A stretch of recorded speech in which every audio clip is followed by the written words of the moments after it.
Tubazaniye amakuru ahambaye cyane arabana n'umutekano aho ibintu bitoroshe na gatoya mu karere aho intambara igiye guhuza u Rwanda ndetse na Kongo yaba igiye gufata akarere kose nyuma yaho Kongo bibonetse ko igiye kwifatanya na leta ya Gitega byamaze kumenyekana ko u Rwanda narwo rugiye kwifatanya na leta ya Uganda mu gutera leta ya Gitega ndetse na leta ya Kinshasa bagasiga bahinduye ubutegetsi buriyo mu gihe ku rundi ruhande leta ya Gitega ndetse na leta ya Kinshasa bivuga ko nabyo bigiye gukora ibishoboka byose bigahindura ubutegetsi buri mu Rwanda ndetse n'Ubugande kuko bavuga ko abo bose ari bo bahungabanya umutekano mu karere.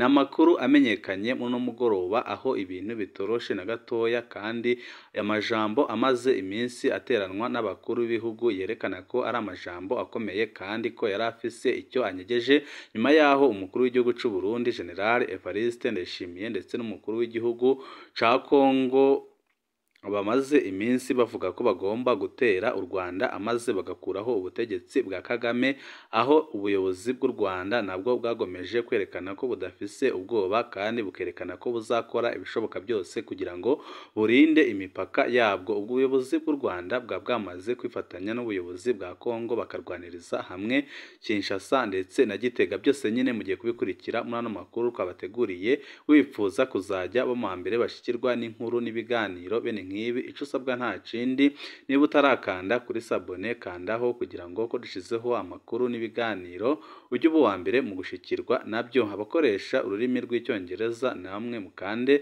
kuri subscribe kugira ngo ko dushizeho amakuru n'ibiganiro kuri no muyoboro wa YouTube ujye uba wa mbere mu gushikirwa nabyo aho turiko turabashikiriza kubiriko birabera mu karere yaba mu Rwanda, mu Burundi, Uganda ndetse na Kongo n'ibindi bihugu bitandukanye biboneka neza ko biri mu makimbirane akomeye cyane kubera umutekano muke uri mu burasirazuba bwa Kongo aho leta ya Kinshasa n'abafatanya bikorwa bayo bamaze igihe kinini barwanya M23 ariko bikaboneka neza ko bananiwe kuyitsinda aho M23 igomeza gufata uduce dutandukanye mu burasirazuba bwa Kongo. Imyaka ibaye igiye kuba ibiri umutwe wa M23 igihugu ca Kongo Kinshasa kivuga ko ufashwa n'u Rwanda wongeye kubura imirwano n'ingabo za Repubulika Iharanira Demokarasi ya Kongo n'abafatanya bikorwa babo. Ni imirwano yatangiriye mu gace ka Bunagana hagana imbibi n'igihugu ca Uganda ubu kamaze imyaka ibiri katazi ubutegetsi bwa Kinshasa kayoborwa n'inyeshamba ndetse n'ikicaro cyazo niho giherereye. Uretse ako gace ibindi bice birimo ibya Rushuru na Nyiragongo nabyo byarafashwe nabo barwanyi. Niko kandi imirwano ikomeje irasatira Sake n'umujyi wa Goma. Amahanga yaritabajwe ingabo z'ibihugu ziratabara ibikoresho bya gisirikare biragurwa abigamba abishwe n'abafashwe barigamba intambara ibera ku rugamba rw'ibimenyesha makuru ndetse yimukira no ku rugamba rw'intambara aho nyine iriko iranaca ibintu mu burasirazuba bwa Kongo. Buri wese aravugira uwe, umwe ati tubarase undi ati mwibeshye nyamara ariko intambara irasenya ntiyubaka. Akawa muhanzi aho avuga ko intambara isenya itubaka. Intambara ku munwa iravuza ubuhuha. Ubwo Perezida Felix Tshisekedi yamamaza yashize iturufu y'amatora ku gutera u Rwanda namara gutorwa agakuraho ubutegetsi buyobowe na Kagame ashinja kuba intandaro y'umutekano muke mu karere cyane ariko mu gihugu cye cya Kongo Kinshasa. Iyi mvugo yakiriwe n'amashyi n'impundu n'abakongomani benshi bavugaga ko yaba agiye gukora ibyo abamubanjirije yaba Liyetona Desire Kabila n'umuhungu we Joseph Kabila batakoze. Muri make bamwe muri bo sibo babonye amatora arangira bumvaga ko igitero ku Rwanda kiri vuba. Uretse we kandi n'abandi banyapolitike muri Kongo ntibahwemye gutanga icyo gitekerezo. Bamwe bati u Rwanda rwagirwa indi ntara ya Kongo, abandi bati hagiyeho urukuta rutandukanya u Rwanda na Kongo. Gusa icyo ababivuga bahurira ko nuko abenshi niba atari bose babivuga ari abasivile. Sinigeze numva aho umukuru w'ingabo n'urunaka yavuze ati tugiye gutera u Rwanda. Ese ni ibanga rya gisirikare cyangwa nuko abasivile batazi iby'urugamba nicyo rusaba? Amabanga n'amayeri yarwo ntago abasivile bayazi, bivugira ugusa nkaho intambara yo ku munwa ariyo yo mu bikorwa gusa. Ibyo ntibiri muri Kongo gusa no mu Rwanda benshi bakomeza kugaragaza ko igihe kigeze, ndetse bamwe bati Kongo izibeshye gusa ikoze agati mu ntozi. Ibi abenshi bakabivuga bishingikirije amagambo akunze gutangazwa na Perezida Kagame udahwema kuvuga ko igihugu kitekanye, ko Abanyarwanda bakora ibyabo bitonze, ko umutekano warwo urinzwe. Muri make intero y'abasivile muri Kongo bati Tshisekedi tera u Rwanda, niyo y'abandi mu Rwanda bati renga renga nkumene, umugani wa ya mvugo y'abana bato babaga bashaka kurwana. Kwigwizaho ibikoresho bya gisirikare bihambaye. Guhera uyu mwaka utangira, navuga ko amazi atakiri ya yandi yo mu magambo. Uretse kuba Kongo ifite igisirikare cyashyizwe ku rwego rwa 8 muri Afurika n'ikigo cy'Abanyamerika Global Firepower, hagenewe ku bikoresho ubunini bw'igihugu, umubare w'abasirikare, ubukungu bw'igihugu n'ibindi, ariko no ku rugamba igaragaza ibikoresho bya gisirikare bihambaye. Uru rutonde rukorwa hakurikijwe ibihugu byakorewe igenzura ry'igisirikare. Kuva icyo gigo cyashira urwo rutonde hanze, ntabwo u Rwanda ruragaragaraho. Umenya rwanga gutanga amakuru cyangwa gushaka kutagira ubushake bwo gutanga amakuru y'ibikoresho rutunze, nyamara ariko rufise ingabo n'ibikoresho. Abakurikirana ibyo mu karere bakomeza kwibaza niba uyu mwanya ku rutonde uvuga ubushobozi bw'igisirikare mu rugamba, kuko kugira ibikoresho ni kimwe, ariko kumenya kubikoresha ni ikindi. Kurwana si imyitozo abasirikare bahabwa gusa, ahubwo ni uburambe babigiramwo. Igihugu ca Kongo rero birashoboka ko gifite ibikoresho bihagije kandi bigezweho, kandi nibyo, ariko uburambe mu ntambara ntabwo. Aribyo bituma kigira intege nke mu mirwanire, aho abasirikare bacyo bashinjwa kwigwiza muri byose, ariko bagera ku rugamba bikanga. Kandi urebye wabikura mu mateka ya vuba. Ingabo zari iza Zaire zambuwe igihugu mu mezi 6 n'inyeshyamba za FDLR zari ziyobowe na Kabila. Nyuma yo gufata ubutegetsi habayeho guhuza izo ngabo nshyashya no kuzivanga n'iza Zaire. Mu kajagari kenshi no kutagira izindi ntambara, barwana babaye ingabo z'umurimbo ku gihugu, zirimo abayobozi bibereye mu bindi, ubucuruzi bw'amabuye y'agaciro, ubucuruzi butandukanye. Abasirikare bahembwa intica ntikize kandi bafise imyitwarire idahwitse, ariko ntibite ku myifato y'ingabo zabo. Ubunyamwuga no gukingira igisirikare kirinda gihugu. Ibi ariko ntibivuze ko bari kugishakira intambara. Ariko igisirikare cyicaye mu bigo, imyitozo igera aho ikaba umurimbo cyangwa idakenewe, kuko nta rugamba rwitegurwa. Nyamara ariko abahanga bavuga ko ushaka amahoro ategura intambara. Bivuze ko igisirikare kigomba guhora cyitoza nk'aho ejo giterwa. Ibyo muri Kongo bisa n'ibitarabaye. Muri 2000, igihe umutwe uyobowe na Generali Laurent Nkunda watangizaga imirwano mu burasirazuba, byongeye kwerekana ko igisirikare ca Kongo kiri hasi mu by'imirwanire n'imyitozo. Iki cyuho nicyo cyagiye gicibwamo n'abandi barusahurira mu nduru, nk'uko buri wese uko yifite n'umuryango we cyangwa ubwoko bwe bagashinga umutwe witwara gisirikare. Ubu imitwe irenga 100 ikaba iri muri Kongo, kandi buri mutwe ufise icyo urwanira.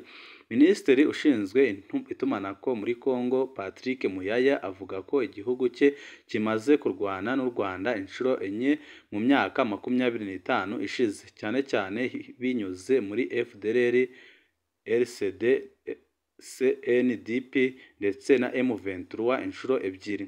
Mu Rwanda kuva mu mwaka wa 1990, navuga ko izari ingabo za RPF kugeza zibaye RDF zitigeze zihagarara kurwana. Nyuma y'urugamba rwakuyeho ingoma ya Juvenal Habyarimana, nyuma y'umwaka umwe gusa, u Rwanda rwari ruteye Zaire mu gufasha gukuraho mu mbuto.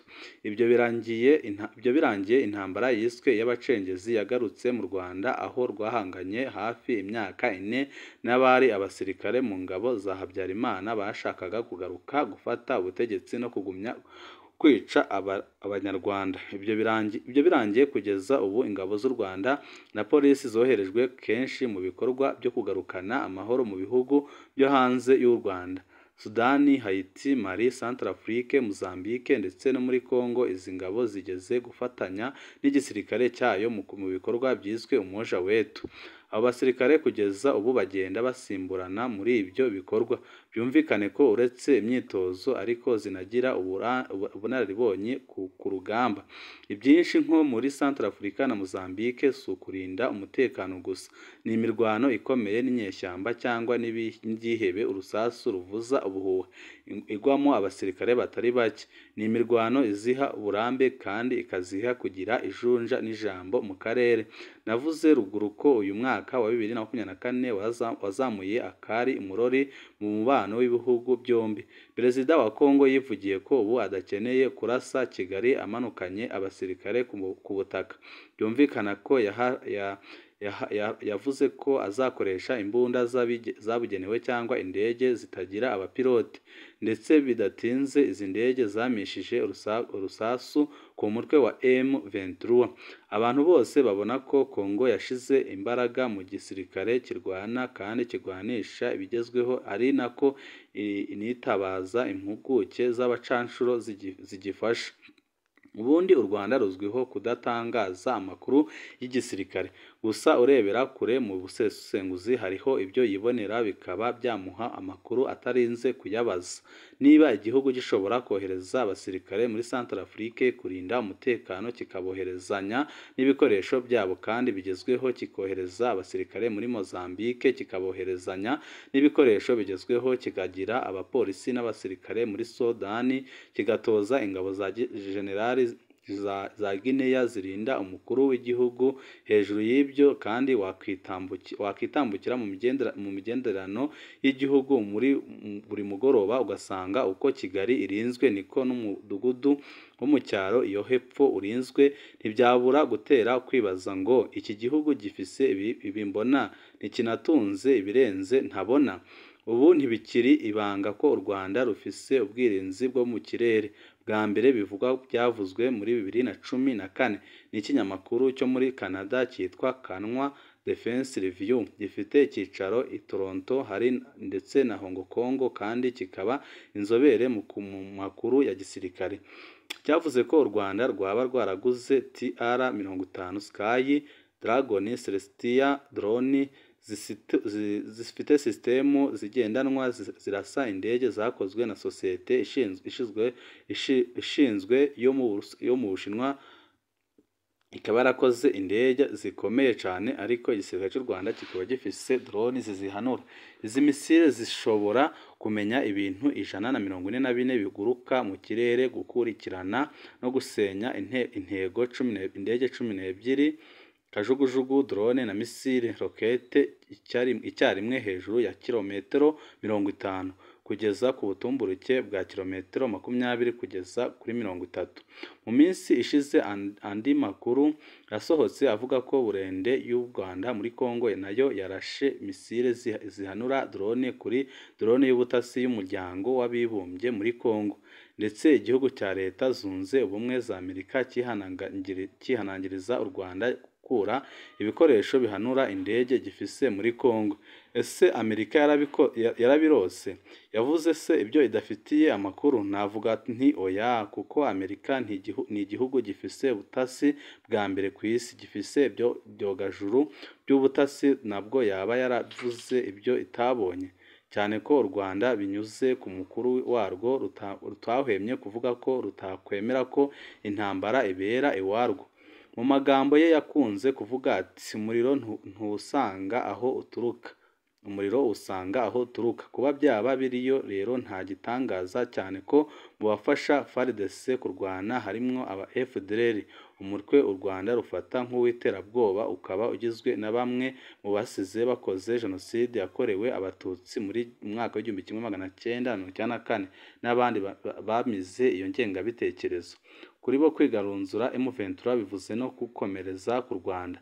Iyi niyo mpamvu nyamukuru wabishaka utabishaka uvuze umutekano muke muri Kongo hahita hagaragaramo n'u Rwanda. Umukuru w'igihugu yavuga gutera u Rwanda ukumva ko anarwo nk'igihugu gito ufata ingamba zikubye izo umuntu usanzwe yitekereza cyangwa se avuga. Intambara y'ibihugu nk'uko nabivuze haruguru ubu intambara isaha ku isaha yaba, ariko se yaba ishojwe nande? Sinkeka ko u Rwanda ari rwo rwayishoza ngo rutere Kongo, ariko igikorwa cya gisirikare gitegurwa cyava muri Kongo kirasa u Rwanda cyahita gifungura intambara yeruye ku bihugu byombi. Abakurikirana hafi ibyo muri Kongo bavuga ko ku mipaka hari abasirikare benshi. Ibyo si ikibazo kuko no ku Rwanda sinkeka ko badahari. Buri gihugu gifise inshingano yo kurinda ubusugire bwacyo, ariko niba ikigamijwe ari ugutera byahindura isura. Ubusabe bw'abaturage ntabwo burahabwa umugisha n'abayobozi, kubera ko wenda nta mpamvu yabyo cyangwa kwirinda kugendera ku marangamutima adashira ku munzani ibyo intambara yangiza. Umuvugizi wa leta ya Kongo yabibajweho ati perezida afise ibindi by'ingenzi ari gushira mu bikorwa, ikihutirwa si intambara. Birashoboka koko ibyavugwaga byari gushaka amajwi, ariko se iyi ntambara ibaye ntibyaba ari ukuraswa ijisho rimwe nawe ukimena irindi? Imyaka 2 irashize Kongo yarananiwe kwirukana abagwanyi ba M23 ku butaka bwayo, hamwe bamaze gushiraho n'ubuyobozi bwayo. None waba warananiwe kubanza gutsinda inyeshyamba zafashe kimwe mu bice by'igihugu ukajya gutera igihugu noneho? Ibi bibaye byaba ari ikosa rikomeye ry'igisirikare ndetse n'ubutegetsi, byagira ingaruka nini kuri Kongo. Rero bibaye ko Kongo itera u Rwanda, ubwo yaba ifunguye ku mugaragaro intambara yiteguwe, bitari ugusubiza urashe gusa. U Rwanda ntirwasubiza rurasira iwarwo kwa kwinjira ruvuga ko rugiye gukurikirana abarashe barimo n'abarwanyi ba FDLR. Ibi byakongera gutiza umurindi inyeshyamba za M23 zaba zibonye sapoti ofisiyeri y'igihugu gifise ibikoresho n'ubushobozi. Ikindi kandi intambara ntiyabera gusa mu gice yatangirizwamwo, ndavuga icya Bukavu cyangwa Goma byegereye u Rwanda. Yakwaguka ikindi hirya u Rwanda ruvuga ko ruri kurinda ibyabuza abarwo umutekano, hatabaye abafatirana yaba intambara ihirika ubutegetsi bwa Kongo. Mu mwaka wa 2013 ubwo M23 yafataga Goma, hari abasirikare benshi ba Kongo bari bayifatiwemo. Abo bari bamaze kwitanga kuri izo nyeshyamba. Byumvikana ko n'ubu hari ingabo nyinshi za Kongo zakwitanga zikagwana ku ruhande rurwanya igihugu, byakongera ingufu inyeshyamba. Iyi ntambara yaba ibaye iy'ibihugu byombi yeruye. Ibi bivuze ko inshuti zatabarana. Kuba abarundi baza muri Kongo nta cyaba gitunguranye, kuko n'ubundi bahari, ariko kuba Ubugande nabwo bwaza gufasha u Rwanda ntabwo ari ibyashidikanywaho. Ibi ikongera intambara ikomeye cyane mu karere kandi ishobora gusiga yangije byinshi cyane muri Kongo. Ariko mu minsi ishize abayobozi b'ingabo z'u Rwanda bagaragaye muri Pakistani, Rusiya, Polande bareba ibikoresho by'intambara. Sinkeka ko barebaga gusa. Nta minsi ishize Polonye ihaye u Rwanda ubwirinzi bwo mu kirere. Ibyo kandi nibyo tuvuga byagaragaye mu itangazamakuru. Ibitagaragara nibyo byinshi. Ku rundi ruhande kandi leta ya Kongo nayo ntiyicaye ubusa n'ibirombe byayo. Sonkayi zindi shasha zaraguzwe ngo zize zicane umuriro ku nyeshyamba. Izo ntizagaragaye mu itangazamakuru. Byumvikane ko hari n'ibindi bikoresho byinshi by'intambara kandi bigezweho. Ingabo za SADC ziri muri icyo gihugu sizaje gutembera. Iyi ntambara ibaye wasanga n'impamvu yazizanye ihindutse, nazo zikisanga mu ntambara shasha. Aha igihugu cya Afurika y'Epfo nicyo cyavugwaho cyane. Muri diplomasi ntigicana uwaka n'u Rwanda. Cyashinje u Rwanda kwicirayo abatavuga rumwe narwo, kurasa Koloneli Karegeya agapfa ndetse no guhusha Generali Kayumba. Afurika y'Epfo yanirukanye uwari ambasaderi Vincent Karega. Ibi bivuze ko iyo nzigo ya diplomasi wasanga iri no mu byazanye ingabo zayo muri Kongo. Byumvikane ko itahagarara kandi ko itakigera ibura kugira icyo yongera muri iyo ntambara. Igihugu cya Centrafrica gihana imbibi na Kongo. U Rwanda rufiteyo abasirikare benshi barindayo umutekano. None Kongo iteye u Rwanda abo baza kugwa iki Kanombe cyangwa ibice bya Sud wanjye ndetse no mu bindi mijyi itandukanye yegereye Kongo naho ibintu byahita bikomera bihana imbibi n'icyo gihugu byaterwa n'abasoda b'u Rwanda bavuye Centrafrica kuko intambara yaba yabaye y'ibihugu byinshi. U Rwanda kandi rufise abashinzwe kurinda amahoro muri Sudani ihana umupaka na Haiti ndetse n'ibice byinshi. Iki gice cyose kiri mu majyaruguru y'uburasirazuba bwa Kongo. Nk'uko nabivuze, ingabo za Uganda zinjiye muri iyi ntambara byatuma intambara ikomeza mu bice bya Ituri bihana imbibi n'Ubugande. Ibyari intambara ku Rwanda bikagira ingaruka ku gice kinini cya Kongo. Hejuru y'ibyo twibukiranye ko Koloneli Nanga wahoze ayobora komisiyo y'amatora yashinze ishaka rirwanya ubutegetsi bwa Kinshasa, anavuga ko irishaka gukuraho ubutegetsi bwa Tshisekedi. Iyo ntambara ishojwe aho siwe washirwa imbere nk'uko byagenze kuri Laurent Desire Kabila. Nta ntambara ikenewe.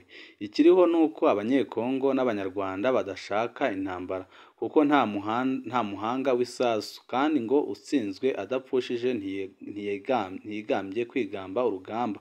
Ibihugu byacu bikeneye amahoro arambye. Hakenewe ubumwe bw'abanyagihugu bose bakibona nk'abenegihugu bafise intumbero imwe yo kukiza igihugu kandi yo kugumya kubana mu mahoro. Niba mu Buganda hari abagande bavuga ikinyarwanda, ni nako muri Kongo hariyo abanyekongo bavuga ikinyarwanda. Sibo bishizeyo. Bamwe byatewe n'ingaruka zikatwa ry'imipaka, abandi byatewe bagiye ari impunzi baratura babona ubwenegihugu.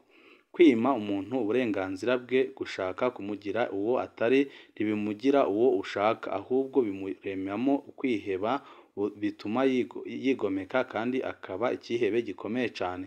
Ngibyo ibya M23 kandi uko rushaho kugaragaza ko utamushaka niko nawe arushaho kwerekana ko aho amubuza ahafite uburenganzira. Abanyabushake bareberera inyungu z'isi ndetse rimwe na rimwe bakagena n'ahazaza hayo. Iki kibazo niba batagifisemo inyungu bagakwiye kugihagarika. Ntabwo imbago z'u Rwanda cyangwa iza Kongo zizimurwa. Abaturage bazahura hamwe. Ni na ngombwa ko bagira ubwumvikane hagati yabo kuko ubuhahirane hagati yabo babishaka batabishaka buzakomeza ibihugu byacana umubano bitawucana. None Goma na Gisenyi ntibihanerana kandi mu bya politike barebana ayingwe.